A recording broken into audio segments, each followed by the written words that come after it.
We're going to take a minute this morning and welcome or say a thank you to our sponsors. So if you will hold your applause to the very end, I will run through those and then we'll give them a warm thank you for all that they do in our community. The title sponsor today is Fairfield Inn and Suites. The underwriting sponsor is Memorial Hermann. The table sponsors are Amico Federal Credit Union, the City of Leak City, Linebarger Attorneys at Law, Republic Waste, and Rabba Kistner. The food sponsor is the Toasted Yolk Cafe. So if you would give them a warm round of applause. Hello, I'm Kyle Dixon, board chair at College of the Mainland. On May 1st, voters within the COM taxing district made the college's future brighter by approving the refinancing of the college's maintenance tax notes. I will remind you that the College of the Mainland Board of Trustees remain committed to passing on the savings that are achieved through this refinancing onto taxpayers through a tax rate reduction. Thank you for entrusting us to be good stewards of taxpayer money and for supporting our plan to continue advancing student success now and in the years to come. Again, thank you. My name is Alan Waters and I'm Vice Chairman of the Board of Trustees of the College of the Mainland, and I would sure like to thank each and every one of you that supported us on the bond. Thank you. Hi, I'm Bill McGarvey. I'm a member of the College of the Mainland Board of Trustees, and I'd just like to say thank you. Hi, my name is Don Gartman. I'm a member of the College of the Mainland Board of Trustees. I would like to thank our College of the Mainland supporters for approving the May bond refinance proposition. This is just another step forward for the college, our students, and the community we serve. My personal thanks for your support. I'm Dawn King. I'm on the Board of Trustees, position number 4. I just want to thank you so much for supporting our May initiative of the maintenance tax note. We're excited that we're able to give this money back to you, but I'm even more excited that you have the confidence in us to partner with us in this important initiative. Thanks again. Hi, I'm Melissa Skipworth, College of the Mainland Board Trustee, and I want to thank you for your support of College of the Mainland. I am very excited about the new facilities and programs that are coming online in the fall, and with the May 1st bond, we are going to save millions and be able to give back to the community. I also feel it's going to position COM to continue our direction of positive growth and our ability to seek out those opportunities that enrich our community. But we could not and cannot do that without you. And for that, I give you many thanks. And I hope you're proud of the work that we're doing together here at College of the Mainland. Again, thank you so much for all you do to support us. Hello, I'm Dr. Verna Henson, position 1 on the COM Board of Trustees. And I am very excited to say thank you for voting yes for the referendum.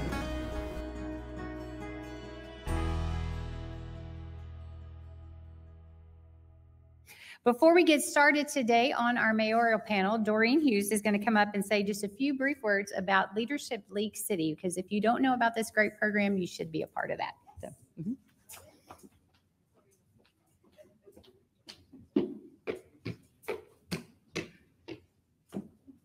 Good morning. Good morning. I feel like I need a stool, so I move the mic closer to me. For those of you who don't know me, my name is Doreen Hughes. I am a licensed realtor and a certified John Maxwell leadership coach. So today I'm going to talk just for brief moments about League City Regional Chamber Leadership Class of 2020. 8 months ago, despite the pandemic, many leaders and companies identify their emerging leaders. And when you talk about leadership, how did we get so lucky to have this? The panel is an example of leadership. So we have today many members of our leadership class here in the audience, but there's something that happened in that 8 months. Of course, we said leadership is nurturing and growth and, all the buzzwords. When in fact, leadership is simply identifying your emerging leaders, giving them tools to become better leaders. And that's exactly what has happened here at League City Leadership 2021. We have met many of mayors. We have met many of the leaders who are in this room. Just yesterday, we had the pleasure of meeting and had Daryl Apple, Commissioner Apple, speak with us. He visited with us. We have had District Attorney Jack Rohde speak with us. We have had Mayor Hallisey met with us. So it's the end of the pandemic, or at least I think so. Most of us are not wearing masks. When you go back to your companies today and your organization, look around, ask yourself, where are my leaders and what do I want them to look like tomorrow? When we visited the Port of Galveston last month, we saw leadership and display despite being shut down for an entire year. Not only were they able to show us the impact of the Port of Galveston on all of Galveston County, but they also welcomed us, showed us what building better friendship and goodwill is all about. So when you go back to your companies today, look around, identify your emerging leaders, and get with it. Put your money where your mouth is. Thank you. Thank you, Doreen. Oh,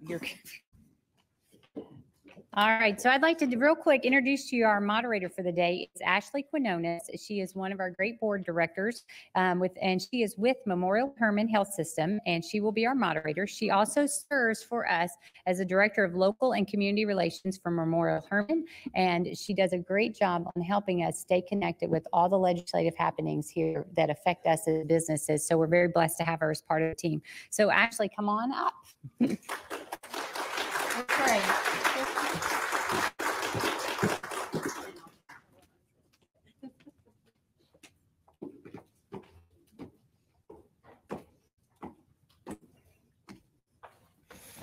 Good morning, everyone. Thank you again for your time to join us this morning. I've been looking forward to this. I really appreciate Doreen's comments in terms of leadership. This idea for today's panel began with our leadership program, began with our young professionals as well. And so to see 9 of our area mayors here this morning, the stars have aligned, if you will, for their schedules to allow them to be here. So I don't know in my career that I've ever had the opportunity to moderate a panel with 9 of our local mayors. So thank you all for your time to be here this morning, for what you're going to share with us this morning. Just in terms of the format, we're not here this morning to hear about all the great things necessarily happening in each of their cities.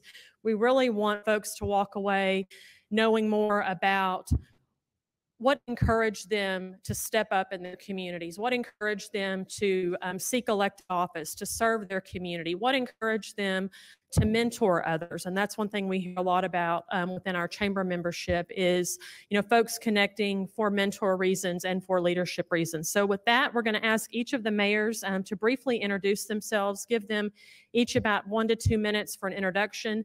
And then we have a round of 4 questions, so 4 rounds of questions. They all know the questions in advance because we really do want to allow them enough time to impart their wisdom on us here this morning. So with that, I will turn it over to our first mayor, Mayor Kurt Otten with the City of Clear Lake Shore. So we'll turn it over to you, sir. Hope everybody can hear me. Good morning, everybody, and thanks for getting me out of work. It's great to see everybody here come in and everybody's smiling faces and seeing everything open back up. Just wanted to, and then thank you to the League City Chamber for hosting this event. My name is Kurt Otten, like Ashley said. My beautiful wife Teresa's here. We have 3 kids with 4 grandchildren, and I currently work at the NVL as the ops manager where they can train astronauts underwater. And that's my full-time job, so this is my other full-time job. And with that, it's just the love of the community. It's a huge thing. I was born in New York, but real quickly came to Texas, 20 years in Nassau Bay, 20 or so years in Lake City, and then got over to Clear Lake Shores where all the sunsets are at, and beautiful lifestyle golf course. But something that we just had to work on that I thought was important was the transparency and communication within the community, and then have the whole community involvement. So this saw a goal for that, and then needed a need to went into office, started off as a council member and then became mayor because nobody else ran. And then I'm going to go ahead and do it again. So this is my second term as mayor. But again, thank you for having me out here, and I'll yield my rest of my time to the next speaker. Very good. Thank you. And next we have Sean Skipworth, who is the mayor of the city of Dickinson. Well, good morning, everybody. Is this, yeah, it's working. Okay. Yeah, I'm Sean Skipworth, mayor in Dickinson. My day job, I am a college professor over at College of the Mainland. Teach government over there, so I usually joke that I should know better than to have done this. So, but yet here I am. Right? I'm originally from North Texas, the Wichita Falls area. Lived there most of my life, but then moved down here to Houston in 2005 because, you know, like a song, I met a girl and had been long distance dating 6 hours down in the Houston area. Went to U of H and got my my graduate degree in political science and started kind of teaching all over the city, and then finally got a full-time job at College of the Mainland in 2012. So year after that, we moved to to Dickinson, and you know, I pay attention to politics, of course, even from a young age. I was that kid listening to talk radio when he was in junior high, you know, that kind of thing. The Dallas station would come in up there, so you can pick it up. But, you know, so definitely tuned into politics. Local politics, I wasn't so much in Dickinson. And I think like a lot of people in Dickinson after Harvey, people sort of became, you know, a little more aware. You know, I don't think there's a lot of things the city could have done to have prevented the scope of Harvey. You know, if our drainage system had operated at 110% capacity, it probably still would have been about as bad as it was.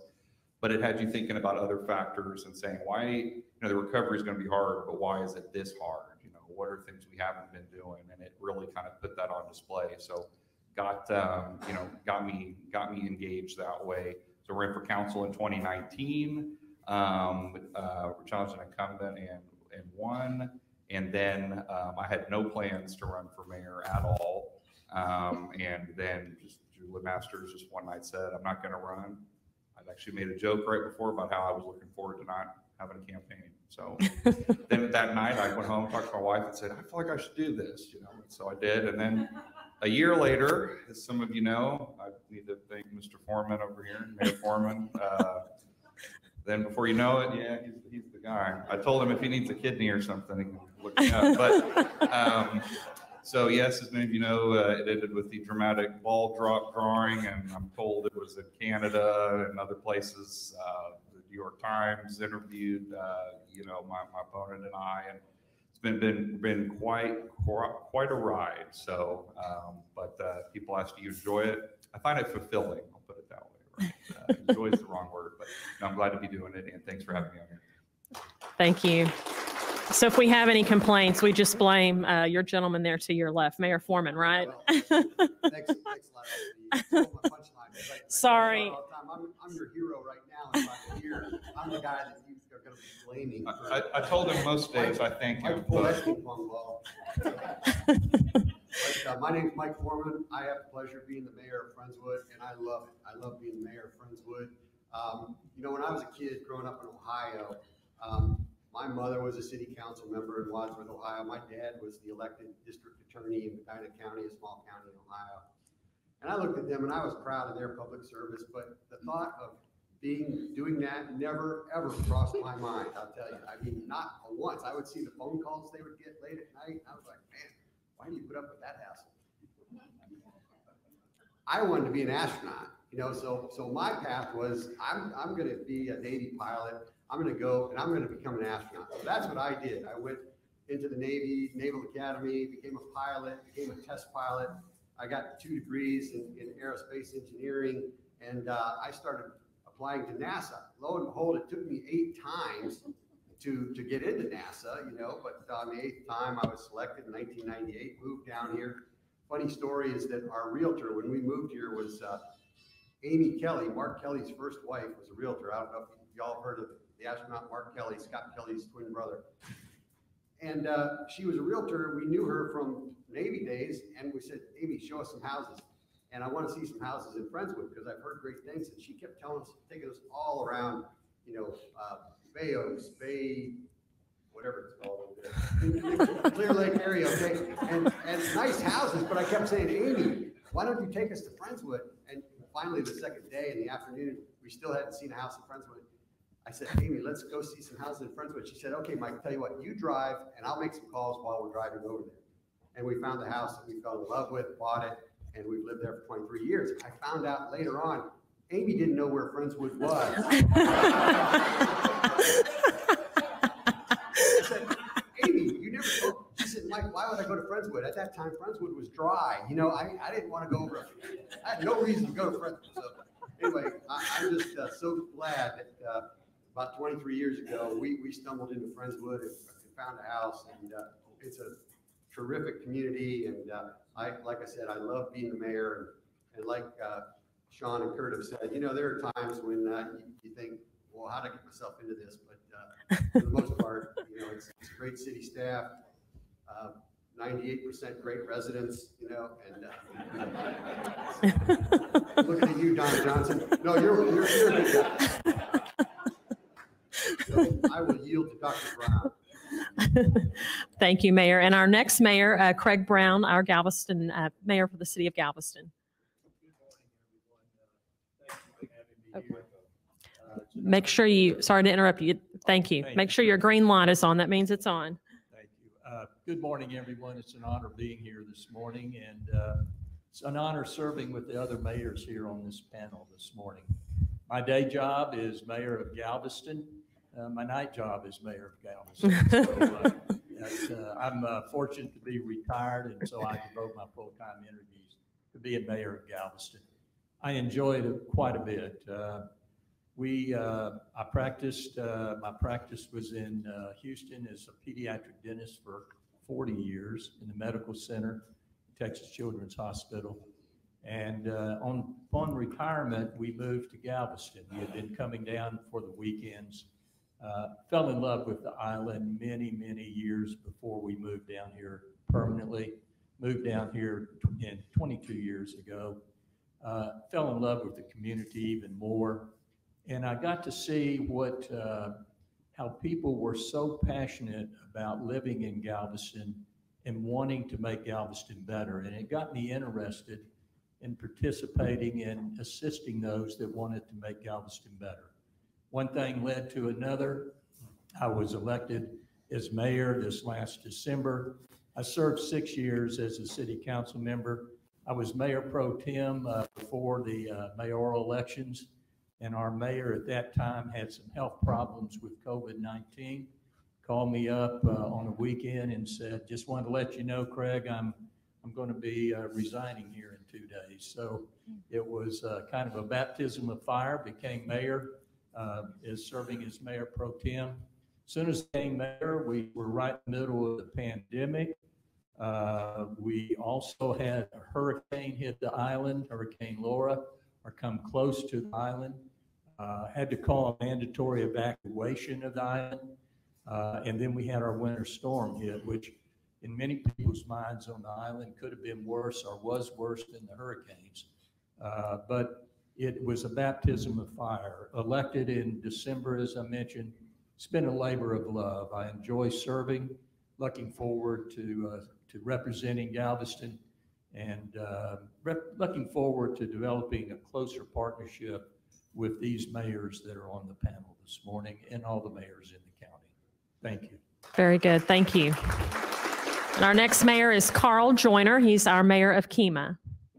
Well, good morning, everyone. And I can't tell you how proud I am to be the mayor of Kemah. I grew up in western Kansas on a farm and went to University of Kansas and got my degree in architecture and immediately moved to the Houston area and been here ever since. And I've been in business now for 44 years as Joyner Architects, and my partner in crime, Colleen, my wife, and also my chief of staff has been with me all that time. And we've had a great life together. And we moved to Kemah, or we actually built our house in Kemah in 2000, but we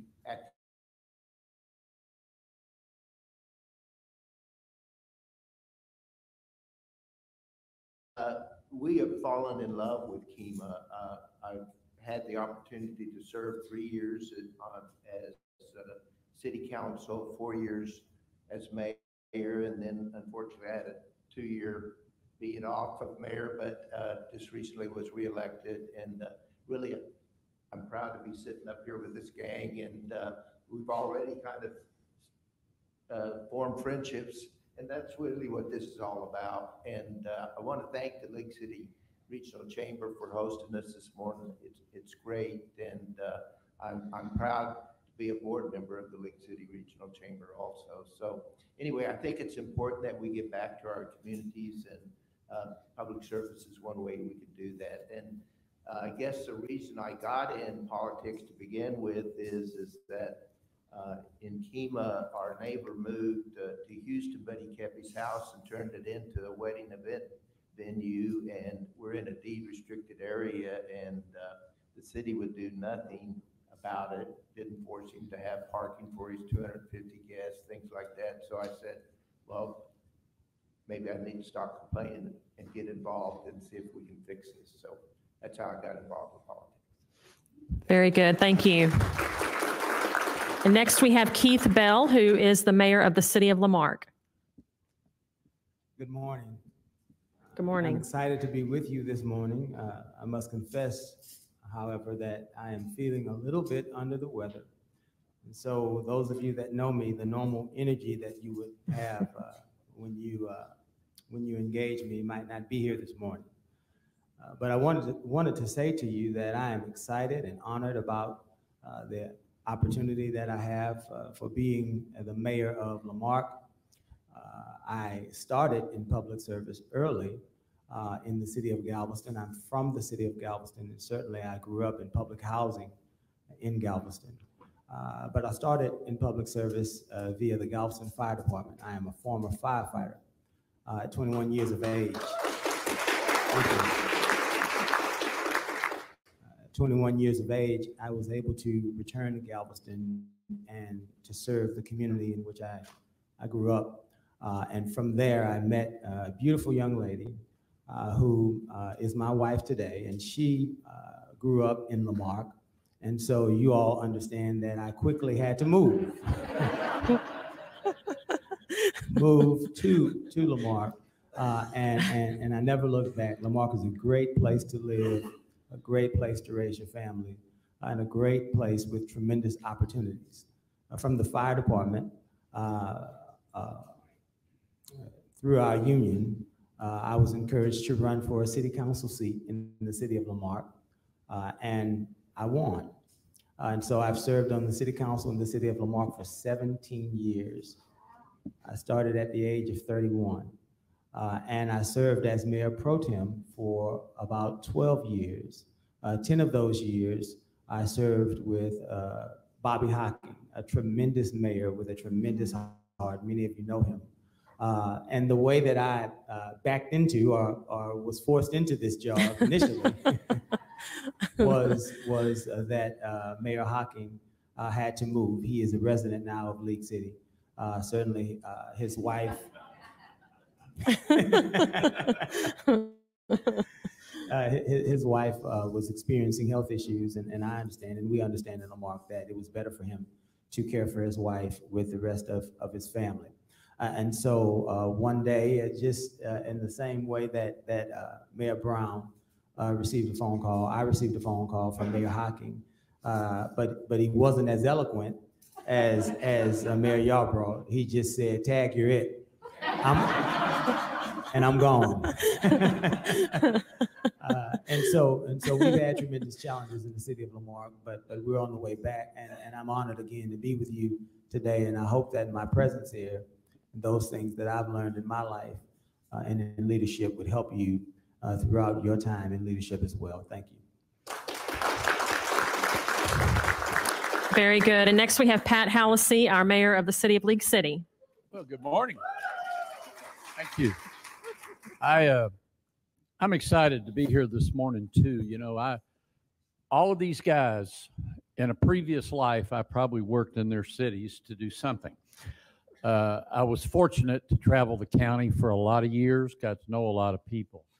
I came to League City in the mid-'70s, And as I look out that window, that's where I started my career at the swimming pool. I came from Odessa, Texas, and I was a swimming coach, and I needed a big old 50-meter pool, and I cut them a deal that they couldn't refuse. And we made a bunch of money over there. Pools don't make money traditionally, but we made money. And the next thing I know, somebody came around and said, well, we're starting a parks department. You know, you really seem to have some good ideas. And I thought, man, these lies are working out good for me. And so I started out as the city's second parks director. I had a chance to write laws and everything else. But I was reminded at that moment, for the young people that are here, I was sitting in elementary school. This is a defining moment in my life. The teacher says, how do you know the world is round? And I'm sitting there thinking, well, hell, I just do a 360. I can see it's round. You know, what you see is what you come to believe, but I didn't say that. And some little girl over in the corner stood up and said, well, I can tell it's round because I can just turn around and I can see it as round. Forget looking at the globe. The point of that was, you're not going to sit there and keep your trap shut when you think there's you might have the right idea. And so I came to League City after leaving Odessa, and the first political battle I got in was whether the city would grow or not grow, and it was over a sewer plant. And, you know, I was a practical person. I didn't go read books about it. I just looked at Houston, and I figured we were location, location, location, and we're going to grow. So growing is inevitable. It is a natural part of the process in life, you know, whether it's raising your kids or raising a city. And you have to prepare. Part of management, wherever you're at, is to look out over your glasses and say, you know, it's my job to anticipate what the next move is and try to take corrective action before it gets out of hand. League City set in stone my career of doing that. I left here, went to the county, and that's where I got to meet a lot of you in your own cities, because everybody wanted to do something in those days. And there was a commissioner's court at the time that was real, I thought, progressive, you know, and we figured out a way to do it without tapping tax dollars, which fit into how the county was growing. Anyway, I got into local politics because I was sitting at home and I was watching a council meeting, and I watched a bunch of people get up and walk out on citizens who were there to dissent. And like always in life, you somewhat decide you can do a better job. So I'm sitting with a bunch of Catholic guys down in Texas City, and it was sort of like we were plotting and scheming a county men's conference. And I'm sitting there, and I feel like the Holy Spirit sort of wrapped me up and said, you know, you got to listen to your own advice. You cannot sit back and allow all this stuff to happen in the world if you're not willing to step up. Well, I'd stepped up before. Cost me 3 careers. I mean, you know, I ran more times than Carter has pills. But I decided that it was time to get busy. I came back, I ran, I got elected. And the first thing I wanted to do was settle the city down, start to rebuild some credibility, reconnect the dots between the citizens we serve and the government that serves them. As a result of that, we've gotten a lot done, and we're moving.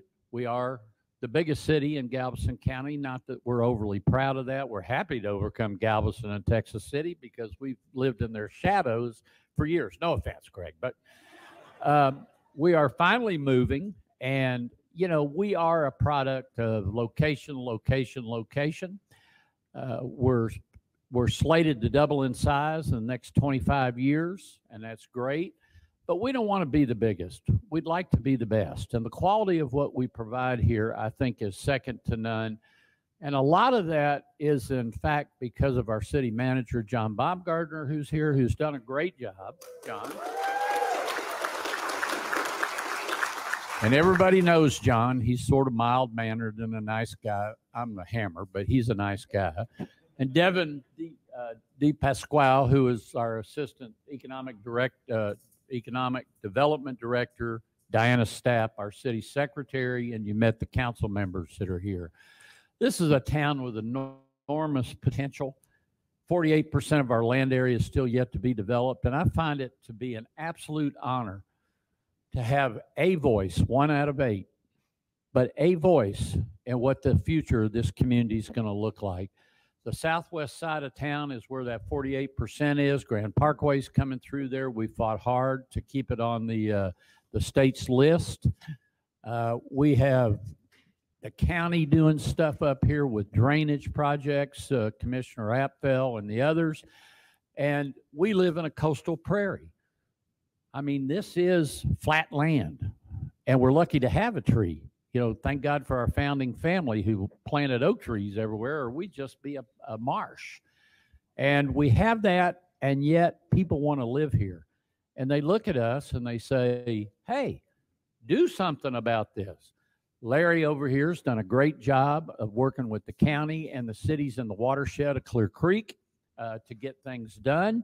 And, you know, we passed a bond issue 2 years ago, and we're working to get those projects done, about $150 million worth. Couldn't be happier to be here. Our chamber is booming. DeJuan, this was a great idea. You and your staff to put this together and to get these outlaws up here. You know, we always laugh and say, well, you know, we go to Galveston, we go to Texas City, and we go here and there, but here they are up here. And I couldn't be more delighted that they're here. Welcome every one of them. Admire what all of you do. I don't, you know, I tell people, they say, what do you do? So, well, I'm retired, and I follow my wife Janice around because she tells me what to do every time I turn around. And that's okay. She's usually right and cheerful and everything else. But anyway, I'm glad all of you are here. This is a great community. We are looking to the future constantly and trying to make this the best place to live, not only in Galveston County, but the state of Texas. So thank you for being here, and off to Mr. Tabor. Thank you. And our next mayor is Jason Tabor with the city of Santa Fe. I had to follow Pat, right? That's not fair. It's not fair. Anyways, I'm Jason Tabor. I'm probably one of the only mayors. I don't know if you were born in Texas City, but I was in Santa Fe. I lived there in Santa Fe my whole life. I love my community. I have a beautiful wife. I have a 14-year-old daughter, a 17-year-old daughter who's going full-time college already. I have a 21-year-old son who's serving in the military right now. And I found out I'm about to be a grandpa. So the heartburn started kicking in now. So I'll have a grandkid this summer in August. So I don't know if I'm looking forward to that yet or not, but we'll see. Anyways, I started my company when I was 19. I own 3 companies right now currently. I've always been an entrepreneur. I always felt like I've been a leader. I've served in many facets of being appointed on multiple boards with the city, with the county, serving on the chamber, starting an education foundation. So I love leadership. What made me want to get involved with government was, I guess after Harvey, some of us were up here, the aftermath of Harvey, it wasn't about what happened, it was the healing process of Santa Fe. And I really wanted to be there for that part because I remember talking to one of the elected officials I was in our town, and they're making excuses. I remember my quote, I told them, I said, it's not what you do when things go right, it's what you do when things go wrong. And then I went home and told my wife that, and she says, you know, you have to run for office. I said, no, I'm not running for office. I got a great life right now. The company's doing good. And so I'm very fortunate. So I decided to go ahead and run for office. Yeah, my wife said do it, so I did it, like all of us do. And it was the greatest thing I ever did. I love serving my community. I love being part of from healing from Harvey to every possible thing that they could throw at us at Santa Fe, which I've dealt with all of it. And I think God put me there for a reason and prepared me for this. So my community always supported me being in business, and from being a 19-year-old entrepreneur, didn't have a clue what I was doing. And they always support every one of my companies. So I think it's my way of giving back. So I want to be able to pay it forward and pay it in reverse, both sides of it. So that's what made me run for office, and that's why I'm here. Very good. And next we have Dedrick Johnson Sr., who serves as mayor of the city of Texas City. All right. Green light's on, right? Everybody okay? Yes, sir. Dedrick Johnson, mayor of the city of Texas City. It is a privilege to be the mayor of the city of Texas City. I call it the place so nice they named it Texas twice. And you know, it's an honor to be up here with these gentlemen. And thank you to the Lake City Chamber. Thank you, Mr. Claiborne, and everybody who had a hand in assembling this panel. I just consider it a joy and an opportunity. You know, they say if you have a job that you truly enjoy doing every day, it's actually not working, right? Because you enjoy it. And I finally found that job when I became the mayor of the city of Texas City. I truly enjoy doing that. I really have 3 full-time jobs, and so I stay busy. Not only am I the mayor of the city of Texas City, but I'm also a process operator with Marathon Petroleum Company in Texas City, and I'm also a full-time father of 4 beautiful children. And they keep me busy. 3 of them are in elementary and middle school, a set of twins, and then I have one and just started grad school at Texas State University. And so those are my pride and joy. I grew up in the city of Texas City. I wasn't born there, Jason, so you may be just the one who's born. I moved to Texas City at 7 years old, originally from California, but came here as a child to reunite with my grandparents, and went through all of the schools in TCISD. Then I went off to college, and I've lived in Texas City most of my life, except for the 5 years I spent in college in Austin, Texas, at this real small school called the University of Texas at Austin. And from there, I received a journalism and public relations degree, and I returned back to the city that invested so much in me as a youth. And I became an educator with Texas City Independent School District. I taught there for about 15 years. After my education career, I decided to switch careers in the middle of a career, right? And went on over to the process technology career field. You know, I remember coming into Texas as a 6-year-old and getting off the plane and driving to our home in Texas City. And as I was in the back seat, I saw this huge skyline of just beautiful lights and these tall buildings. And then when the daylight came, I realized it was the distillation columns from the refinery, and it was and it was the tanks and all of that. At nighttime, it just looked all different. I was like, where'd the skyline go? Well, and so as fate would have it, here I am working in that industry. And so it's just an honor, it's a joy, it's a pleasure. I've served under 2 previous mayors in the city of Texas City. I also served on city council as a commissioner, District 3 for 16 years in the city of Texas City. I got into politics at 28 years old. I served under our previous mayor, Matt Doyle, many of you may know, and the previous mayor before that, Mr. Carlos Garza. And so it's just been a joy, not only serving with those individuals, but learning from them, and now taking that helm at the leadership role. So thank you. Very good. We'll move to our second round of question. And if you don't mind, Mayor Johnson, we will start with you on that end of the table. And the question is, how important is it for an individual to have a mentor? And if you don't mind sharing, who has been one of your mentors and why? Wow. Yes, it's extremely important. Mentorship is extremely important. There's an old African proverb that says it takes a village to raise a child. There's so many different people who have been a part of my village that, you know, I just couldn't. We don't have the time for me to state how important the village is and the different mentors that we had. But 2 specific mentors in my life that I would like to highlight on this particular question. One would be my grandfather, my maternal grandfather.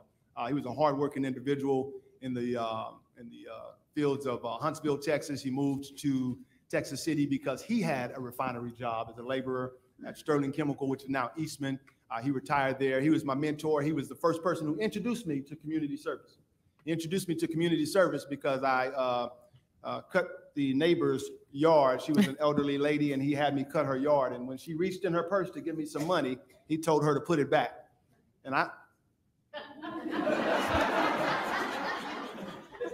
looked at him with all the sweat coming down my face, and he told me, you know, you didn't have to take that. And I didn't take it. And he introduced me to community service and serving those in my community who were less fortunate or underserved and things like that. He was the best man that ever walked the face of the earth. My grandfather was. And my next mentor would be a young man by the name of Lyndon Mayberry, who is still here with us in Sweeney, Texas, the small country town.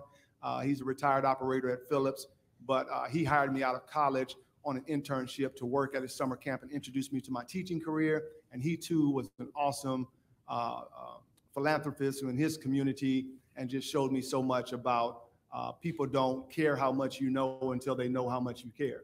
And he's been just an exemplary leader in my life. So to those 2 individuals, amongst many, they've been my mentor. And there's so many people who just don't have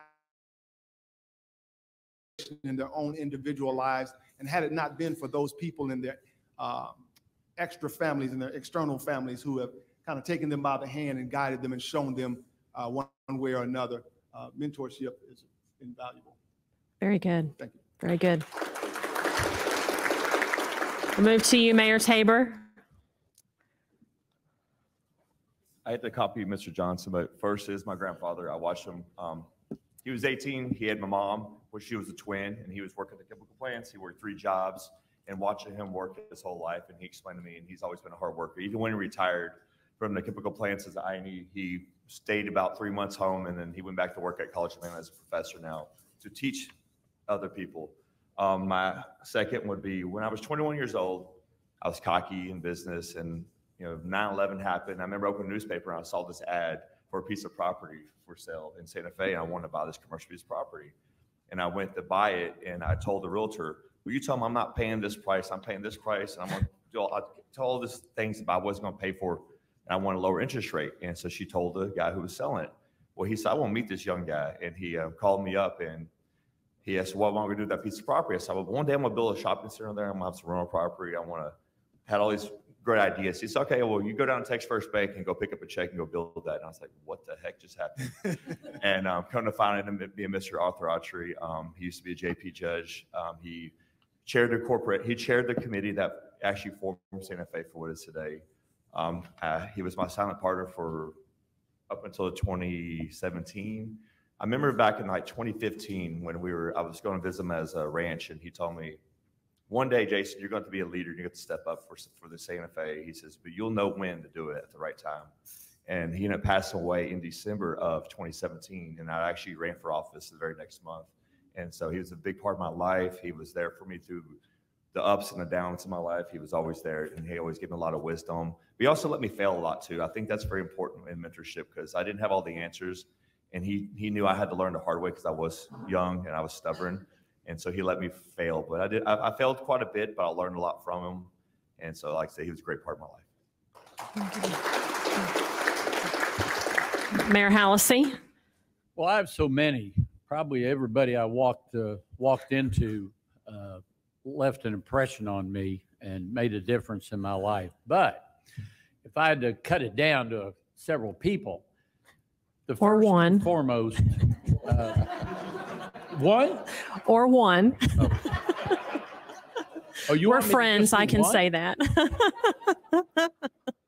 I'm so old, I didn't know any of my I think I know him, grandparents, Janice. so I What don't do you have the great think? stories these guys do. But the day I met my wife, who never met a stranger in her entire life, opened up my world to being social. I always perceived myself as an introvert for the most part. I wasn't comfortable speaking. I used to write speeches like crazy to get up and speak. And I never knew what I was talking about, but I learned that little lie to people, they didn't care. They just wanted to hear noise. And so I did it.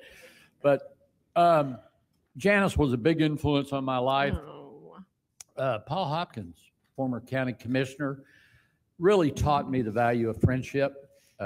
He was my entree into county government. He was a character. One of the shocks of my life was going into county government and finding out everybody was scared of him. I couldn't figure out why. He was always nice to me. And then locally, Walter Hall was a good friend of mine, and he opened doors for me to think about what could be. He encouraged my service back to the community. There probably will never be another one like him to ever come through this county. There are people that are moving in that direction, but he did for so many and had, people were scared of him, but he was a big-hearted guy. He opened doors for a lot of young people, and as we're talking today, there's a lesson in that. Align yourself with successful people, and you'll reap the rewards of the friendships that you make. Because over my lifetime, I'm telling you, everything good that ever happened to me happened because of the friendships I developed over the years. And Jason's talking about his area, and Joe Tombrella, who just is out on the godfather of Highway 6, is what I always called him.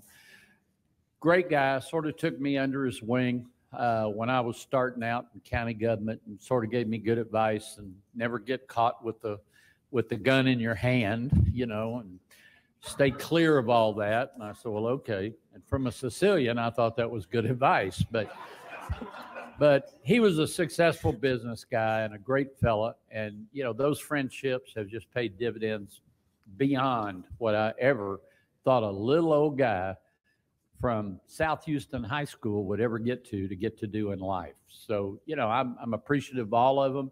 And if I had to, I love talking to young people because you actually have an opportunity to make a difference. And elementary school, junior high, high school, I like being regulars out there. I tell them all, they stare at me. I said, yeah, I see you're looking at me. I don't have a leg. And they're all staring. And I said, but I tell you what, I got a $5 bill, and if I lost it, if you could go somewhere and find it, I'll give you the $5 bill. And you know what? They take that to heart. Everything we say to young people, they take to heart, and it will come back. It is our future. So as we move forward with all these things, that's the lesson that I learned as a young man, and I hope everybody learns as a young person. Let the older people who have made all the mistakes steer you clear of it. It's a smart way to get through life. Okay. Thank you. Mayor Bell. For me, it would have to be, I'd have to divide it into two categories. And the first category would be, let me preface this by saying I didn't have a father. My father was not present in any way in my life. And so I would have to say, from a personal perspective, it was the men of the Galveston Fire Department. They taught me how to be a man. They taught me how to work. They taught me how to serve. They taught me how to sacrifice and suffer. They taught me how to love my family, to buy a house, how to invest, how to start a business. Those men collectively were in essence, my father. And so they taught me how to make my way in the world as a man. And I'm forever grateful for those guys. I can't give you any names because there were 100 men in that fire department, and each and every one of them contributed and added to my life in a significant way. But if we're speaking about leadership and politics, then oddly enough, those of you that are familiar with Lamarck politics, it would have to be one of our longtime councilmen by the name of James Osteen. And if you know anything about James Osteen and myself, then you would know that we are opposites. I was young and he was old. He was a hard-nosed politician, and I can remember as a young man of 31 years trying to represent my community. I could remember one of the council meetings that we had after we finished. I could remember having tears in my eyes because I was so frustrated that I wasn't being allowed to be a part of the solution and to participate. And he saw that, and he pulled me to the back of our council chambers, and he said, "Bill, I see your heart. I understand what you're trying to do. But you're a young man and you're going about it the wrong way." Because when you're young, you tend to be a bull, and most times you're a bull in the china shop, and you recklessly go about your business. You have great intentions, but you can offend people and you can do damage to relationships. And so that hard-nosed politician took me under his wing, and he taught me how to go about the business of representing people and building relationships so that you can effectively represent your community. And so whether it was the men of the Galveston Fire Department or Mr. Osteen, I would say those two entities, if you will, would be my mentor. Very good. Mayor Joyner. Are you ready for me? Yes, sir. Mayor Joyner, sorry. So for mine, it would be my 7th grade teacher. And just to give you a little bit of background, I grew up on a farm like I had told you before. And so I went to a 2-room school. And grades 1 through 4 were in one room, and then when you went off to middle school, you just went to the other room 5 through 8. But I have to tell these gentlemen up here, it's a true story. I used to tell my kids, you know, I was the most popular guy, grades 1 through 8. And I bet you guys can't be proud to say that. So anyway, it wasn't until after the kids got older that I had to tell them the reason I was the most popular guy is because I was the only guy in my class, 1 through 8. Okay, but growing up on a farm, I really wanted to be a farmer. That's all I really knew. But my 7th grade teacher noticed that I was good in math and science, and I liked to draw, and I was kind of creative. And he goes, you know, my son is studying architecture. And he goes, I think you would someday make a great architect. Well, he told my parents that, and so when I went off to high school, a large school of 200 people and 46 in my class there, my parents really pushed me going, you know, the farm's not big enough for both of us to make a living, so you have other talents, so you need to pursue those. So I'm kind of like Mike Foreman over here. He wanted to be an astronaut, so at that point I decided I was going to be an architect. So here I am, Colleen. I started the firm when I was 26 years old, and we've been through a lot together, but I'm glad we did that, and I'm glad that I studied architecture, and it's been a great ride. And the statement that if you're doing what you want to do, it's not really work. Well, I've been able to do that, and quite frankly, being mayor is kind of the same thing. So thank you. Very good. Mayor Brown. When the questions were sent to me that we would be answering this particular question, I had to give it a lot of thought, because I think all of us, as you've seen so far, it's not one person that has stood out in our lives, it's multiple people. And many of these individuals, as I think about them, that had such a positive impact on my life, probably didn't realize it. Mm-hmm. And that is, I'm so thankful for those individuals that have kind of guided me through my life here. I try to surround myself with positive people that are doing positive things for other individuals in the community. And I think when you do that, a lot of mentors start to appear in your life. If I had to pick out just particular individuals, my father, who instilled in me my work ethic, and in the concept of treating people like you would want to be treated. Mm.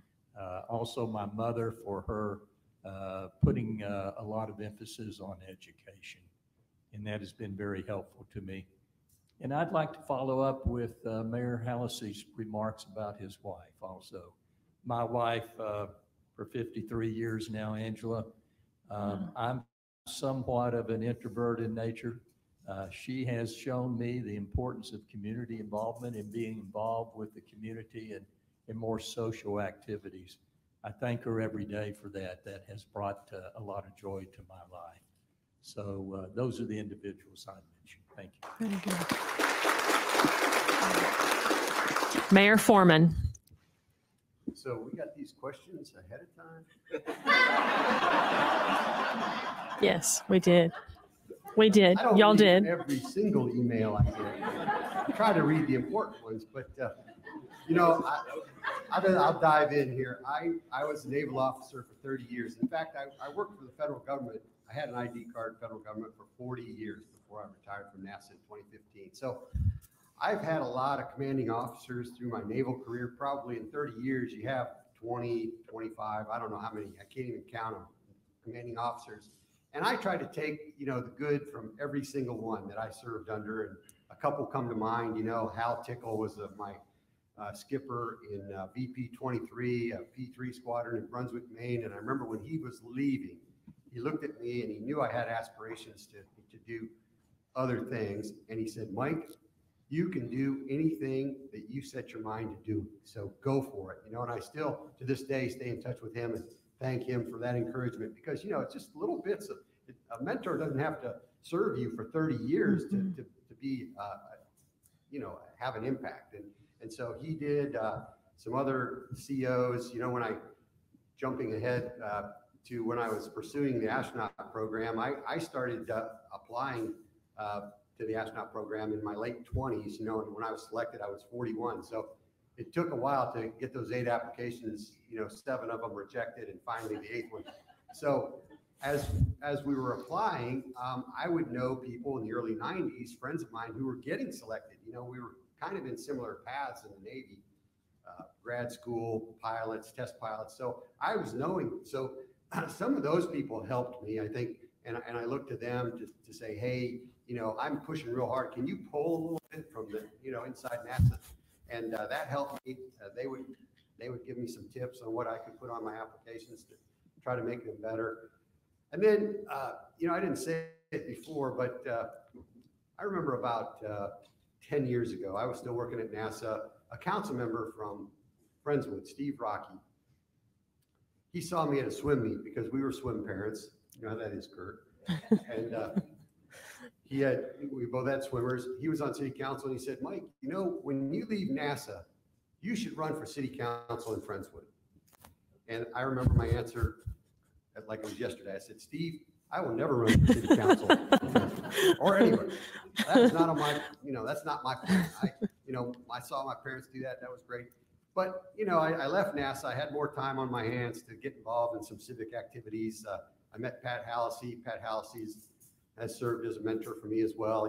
He's always guided me, and he's been a guy I could call, and as you know, you should ask Pat yes or no questions.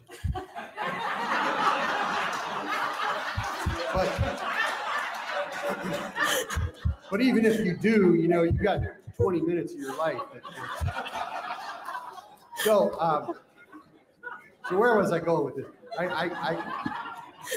I saw a position opened up on city council in Friendswood. I didn't think the city council, I was involved in trying to make our downtown look a little nicer, and I didn't see city council going in that direction. So I thought, well, here's an open seat. I'll run for it and get on there, and maybe I could help, make a reasonable decision. And I did that. And so for 2 years, I sat next to Mayor Kevin Holland. I was the council seat right next to his, and he mentored me, and I watched him, how he led the council and how he listened to people and how he governed, if you will. And he is a great, to this day, he's still a great public servant. He'll do anything I ask him. And so I saw him, and that is what sort of, I try to model myself after as a mayor of Friendswood is, what would Kevin say? How would Kevin run this meeting?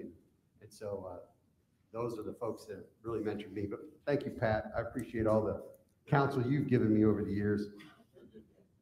Thank you. Mayor Skipworth. So this is one of these questions, whenever I see it, I always go, how do you answer this? I always hate these, because I'm kind of to have the theme of some of the recent mayors that answered.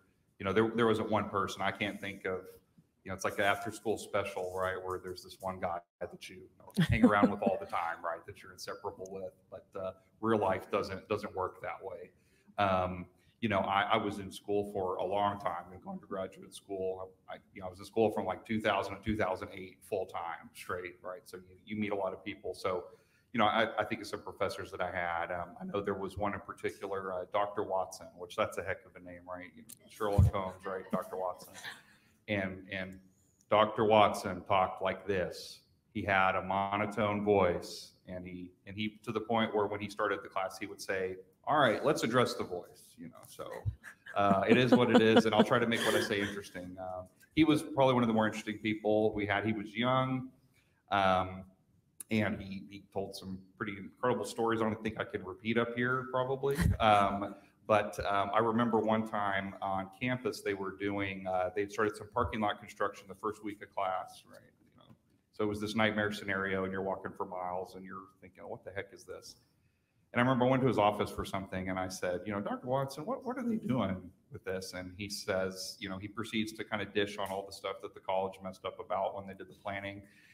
And then he says, you know, if there was a bunch of students, all falls. So, you know, that's kind of would be big news there, right? You know, we had a university there, you know, they might do something. And I sort of had this, you telling me to start a protest, sir? I mean, what are you doing? I didn't say that, but I thought it out loud. And I said, I don't know if people will do that. And he said, look, you know, he goes, I've been to like Harvard and places. He goes, there's graffiti in the bathrooms in Harvard, like political graffiti, right? Where people say, you know, I hate the president, or I love the president, or whatever. And he says, you come to a small town like this, nobody does anything, right? Nobody's engaged. Nobody pays any attention. And I kind of took that for what it was. I did not start a protest by the fountain, by the way. But I will tell you, I always felt a little guilty that I didn't afterwards, right? I felt like I probably should have, that what they did was wrong. But, you know, people like that stand out to you too. And there's a million stories like that. But more than that, and this is going to sound a little odd. So, you know, when I was, my father died when I was 3 years old in an accidental boating accident. And so my mother, you know, remarried, and I always call him my dad. And, you know, he's with us today and all that. But, you know, obviously when you're 3, you know, your dad doesn't mentor you, right? But to some degree, if any of you have lost a father at a young age, you know, or a mother, you think all the time about, you know, what does that person think of me, right? Would they be proud of you? Am I honoring you as my father? And of course, you're not getting mentoring advice and things like that, but it can be a good thing and a bad thing, right? It can make you, you know, you can feel self-conscious or guilty or whatnot, but it can also kind of hold you to a high standard and have a moral compass that, you know, you need to be doing something that you need to have some purpose. You need to accomplish something. And so in a lot of ways, kind of thinking about that and thinking, am I doing things that, you know, would make my father proud of me? Am I doing things that honor that memory? That's something that guides you. And that's a weird way to say it, maybe. I don't know that I've expressed it as clearly as I could. I did not actually anticipate to say this until the question got to me, right? But you made me wait too long. But you know, I think that is a form of mentorship, and that can get you there. So an odd answer from someone who's a professor and students want to, you know, you to mentor them all the time, right? But that's sort of what stands out to me when I think about it. So yeah. Very good, very good. And Mayor Otten. So that's been a tough one for myself too. When I got it, I was like, oh man, I got to look back and think about this for a while. I was working with Teresa on it, and you sat down and put down and like, I really don't have one because there's so many throughout my life that have impacted my life. So that's important to take each thing from every single person that you encounter that you learn from each single one of them. It might be a little bit, little pieces, but they're all put together and it makes you up. So, but on the side of that, I do have 2 thinking about it and then listening to Pat talk and thinking about the pool and stuff. I was also a lifeguard here back in the day. Oh, wow. And, you know, there's a person named Mr. Joe Murphy, so Pat, you remember him. And I went to council meetings. I don't know why, but went to council meetings with him and went through all those things. And then we would go down to the VFW and have a couple of drinks afterwards. And I always worked with him on the pool and stuff and being honest and showing him the pricing book with my pool company. And I said, this is how much a filter costs, and they needed a filter and stuff. And he took that and he said, how much you want to make? And I said, no, $500 or whatever. And he took it to council, and that's what it was. And every year that he would do that, it got denied. I'm like, man, this is going to take forever. You really do need a filter. But then down in Webster, and no offense to Webster, it happened a long time ago. You know, they went in there and they put in, you know, the filters, everything that cost $12,000, they put in their budget to get approved by council for $36,000.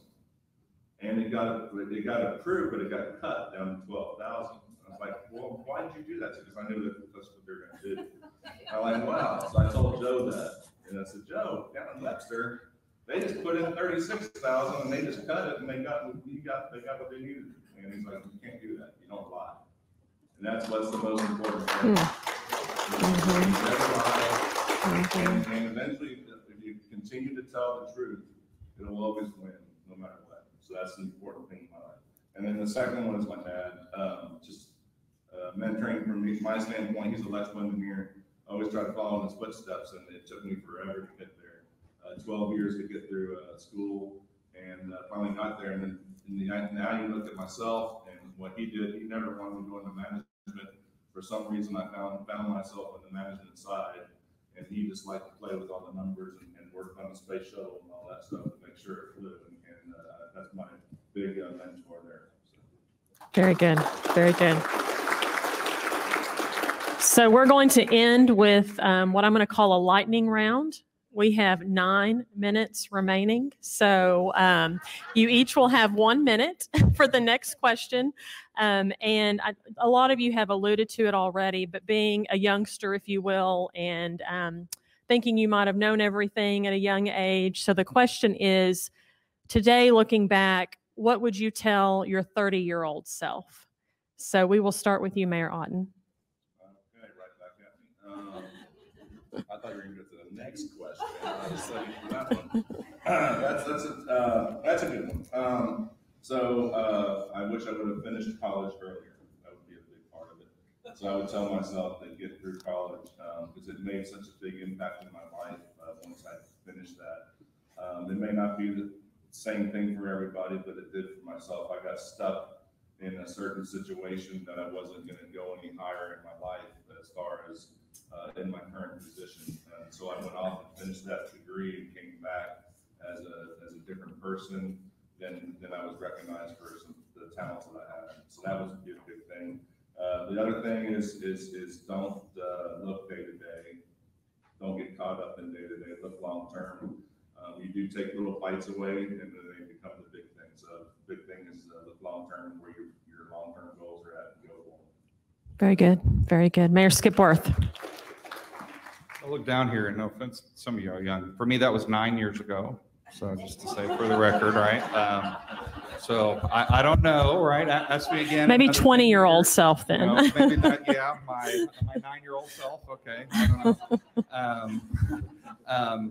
You know, I think to some extent, you know, take slow down a little bit, maybe. And you know, here I am. You know, I'm 39. I'm a mayor, which I guess is young. I know Jason liked to say he was the youngest, but you're not now. You know. That's from Joe, by the way. He always razzles you about that in absentia. But you know, just that, you know, there's time to do things, and don't move too quick. Don't lose sight of, you know, today. You know, to quote Yoda, right? You know, the present, right? Don't forget about the present, right? Sometimes you can do that. You're kind of young and you're headstrong and you're running around and making up for time, and that's okay, right? We're not going to live forever, but don't forget the you know, the moment, right? What's going on right now? Don't lose the trees for the forest, kind of thing. So, yeah, very good. That's probably what I'd say. Ask me again in a while. Mayor Foreman. Well, I would tell myself to get selected for the astronaut program sooner, but I don't know if I could have done that. I think at age 30, I had been rejected by NASA only one time by that time. So I would just probably encourage myself to stay the course, keep doing every job as to the best of my abilities, and eventually, you know, good things will happen. And so I'll concede the rest of my time to Pat. Mayor Brown. Well, you know, talking to my 30-year-old self, it probably wouldn't matter because I wouldn't pay attention to what I was telling myself anyway. So, but looking back on it, I would say 2 things to myself. One is that don't be concerned about making mistakes. You learn probably more from mistakes than you do from successes sometimes. So that's one of the things. The other thing would be don't feel like you have all the answers. I tell you, I've learned over the years that where I think the way things should be done, listening to other individuals and getting their input, they come up with far better ideas many times. So those are the 2 things. Excellent. Mayor Joyner. Well, I think I was about 4 years in business when I turned 30, and we'd always enjoyed good business, but then all of a sudden the recession of the 80s. Okay, so being young and in business, never really knew what a recession was, but it was tough. So I think what Colleen and I learned from that is you just take it one day at a time and don't ruin your life worrying about the future. We stuck that out and made it, and I think we're more successful today because we did that. So, you know, I live my life now ever since then by starting out the day going, you can make it. So I think going through hard times and failing, that's something that really carries you through life. So that would be mine. Very good. Mayor Bell. I would say two things. I would say empathy. I would say that I would say to my 30-year-old self, empathy is a very valuable tool in life. To understand and identify with folks as they go through all sorts of difficult situations is really a positive and productive part of your development. I think that as young people, we don't cultivate empathy nearly enough. And secondly, I would say this. Invest in the most important relationship that you will ever have in your life, and that's with yourself. You have to learn to get to know yourself. At 30 years old, you don't even really know who you are, and you're making decisions and you're moving through life without understanding who you are and without understanding what that means for this world. And so again, if I could tell myself as a 30-year-old, I need to understand who I am so that I can impact the world in the way that God intended. Excellent. Thank you. Mayor Hallisey. Well, thank you, Mike. I guess I get 5 minutes instead of 1, right? We have 1 minute, sir. 1 minute. I just love Ashley. She's so on the spot. Anyway. You know, if you know anything about my life at all, you'll know this. What sustains me through anything, and I tell people all the time, my faith in the Lord, I have never been told no. He has kept me alive and kept me going. And I am a testament to God's love for his people. Number 2, there are not major obstacles in front of any of us. There are challenges. And when you hit the brick wall, you keep going. You don't quit. And you network. It's the people you know that will help you along the road of life. And so, you know, I said those things to myself at 30 when I finally realized I was service driven. All my friends were out making a fortune. I never got excited about making a fortune, but I got excited about doing things that help people. I was lucky to learn that at an early age. And so public service became an extension.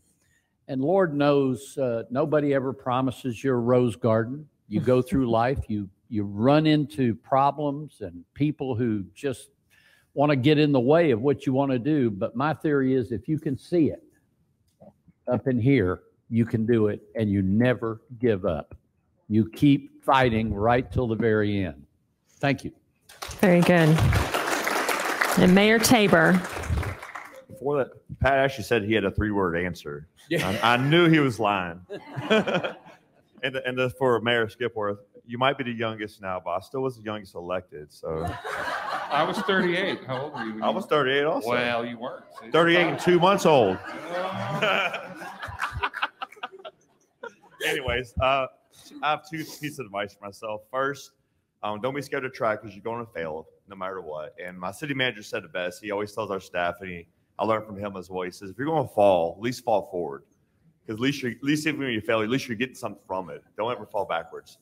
And the second part, being at 30 and in business, and I had 2 restaurants at the time. I was flipping houses, multiple rental properties, and I forgot the most important lesson was family. You got to spend time with your family. And I missed that part of it. So I wish I could go back in time and tell myself to spend more time. As my daughter's already 17, my stepson's already gone. My 14-year-old's about to, she's about to be a freshman in high school already. Time flies so fast. And so the biggest piece of advice is for all the young entrepreneurs out there and the young leaders out here is to don't forget about your family. Put them first, not last. Very good. Mayor Johnson, you get the last word. I would tell my 30-year-old self, as a young man who at one time in his life had major insecurities and lacked a lot of confidence, that the power of positive thinking and believing in yourself can carry you a long way. I would tell my 30-year-old self, I would say, if you think you are beaten, you are. And if you think you dare not, you don't. If you like to win, but you think you can't, it's almost a cinch, you won't. If you think you'll lose, then you've lost. For out in this world, you'll find success begins with your person's will, and it's all in your state of mind. If you think you're outclassed, you are. You've got to think high to rise. You've got to be sure of yourself before you can ever win a prize.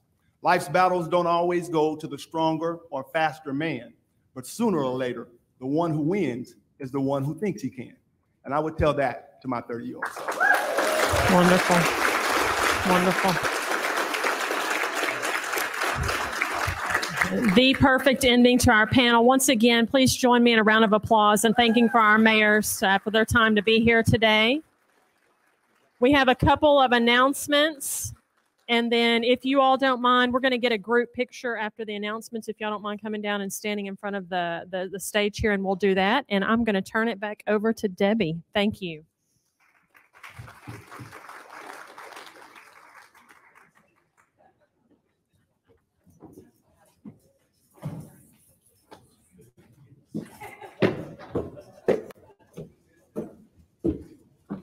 Well, mayors, I've got to tell you that a takeaway for me today is that it is very encouraging to know, and listening to your stories, that really what you bring to the table most over experience, over anything, is your heart and your love for the community. So thank you for your service, and thank you for being with us here today. All right, we have our spotlight tables. We're going to highlight Shriners Children's of Texas first, and they are located on the Galveston Island. They provide highly specialized pediatric care services to children with all types of burns, orthopedic conditions, and cleft lip and palate. An excellent local resource for children in Texas and beyond, Shriners accepts all insurances and Medicaid, however, provides access to care regardless of the family's ability to pay. And their door prize today is a $25 Cracker Barrel gift card. Woohoo! And the winner is Dr. Warren Nichols. And we're going to have you come down and take a picture with that gift card. And then we have the United Way of Galveston County Mainland. And for more than 65 years, the United Way has been fighting for the health, education, and financial stability of every person in Galveston County through their partner agency. They have a cool swag bag and a $25 Visa gift card. Okay, we have Greg Copeland.